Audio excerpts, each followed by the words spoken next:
అందరికి నమస్కారం. ఎక్కడ స్త్రీలను పూజిస్తారో అక్కడ దేవతలు సంచరిస్తూ ఉంటారు. ఎక్కడ స్త్రీలను పూజించరో గౌరవించరో అక్కడ జరిగే సత్కర్మలకు విలువ ఉండదు అంటోంది మన సంస్కృతి.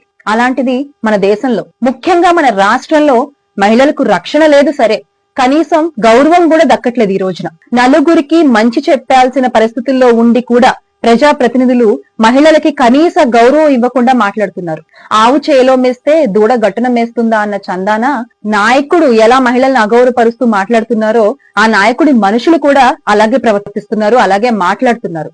కారు షెడ్డులో ఉండాలి, ఆడది వంటింట్లో ఉండాలి అంటారు ఒకళ్ళు. మీకు జీతాలు ఎందుకు, రూమ్లు కట్టిస్తాను, రాత్రంతా సంపాదించుకోండి అంటూ డ్వాక్రా మహిళలను ఉద్దేశించి మాట్లాడతారు ఇంకొకళ్ళు. ఆడది కనిపిస్తే ముద్దైనా పెట్టాలి, కడుపైనా చేయాలి అంటారు ఇంకొకళ్ళు. అసలు అంటే ఒక ప్రజాప్రతినిధిగా ఉంటూ ఒక ఉన్నత స్థానాల్లో ఉంటూ నలుగురికి మంచి చెప్పాల్సింది పోయి వీళ్ళు మాట్లాడే మాటలు వింటుంటే అసలు వీళ్ళని ఏమనాలో అర్థం కాని పరిస్థితి. నిన్నటికి నిన్న చినరాజప్ప గారు ఏమన్నారు, ఎమ్మెల్యే అభివృద్ధి పనులు చేయకుండా కౌన్సిలర్లు ఇంట్లో కూర్చుంటున్నారు అన్నారు. ఇలాగేనా మీరు మహిళల గురించి మాట్లాడేది? ఇలాగేనా మీరు మహిళల్ని చూసేది? ఇలాగైనా మీరు మహిళల్ని గౌరవించేది? చినరాజప్ప గారు, మీరు మాట్లాడింది తప్పు.